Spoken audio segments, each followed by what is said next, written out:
It goes to a point where President Uhuru Muigai Kenyatta put NMS in charge of Nairobi, much to the noise of many people. But we saw what NMS did. Some of us are still struggling to see what Sakaja has done in the last few years. He's been governor. We are struggling. We really hope we had something we could point to. For the record, Governor Johnson Sakaja is one of the governors who are agitating that the funds should be increased.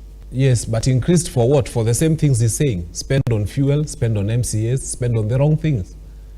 I mean, they need to understand that that 700 million, had it gone to drugs, they're the same people who keep, you know, it's like being insane. You give MCAs, how many are they? Less than 200. They're about 125 in total. 85 elected plus the nominated, they're about 125. So you spend that much money on allowances.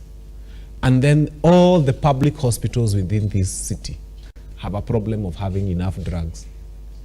They keep having a hue and cry and saying Bagavi has a shortage of this. I don't know, Motoine has a shortage of this. The public hospitals have a shortage of essential drugs.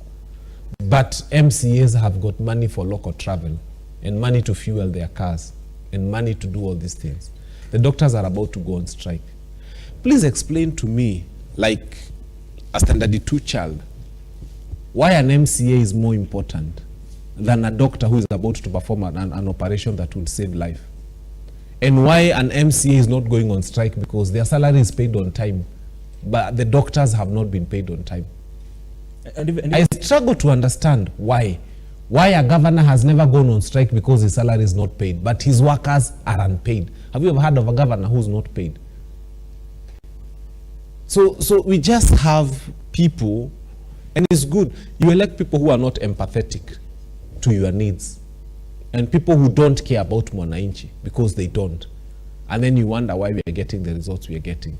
We need to start thinking of leaders and start looking for people who are empathetic, people who feel the pain of the others, people who care about others, people who are almost, and I keep saying, and I'm not campaigning for him, but Professor Kivutha Kibwana showed that example. I remember one time when the MCAs went against him, and he told the president, please come and dissolve our county because it is corrupt.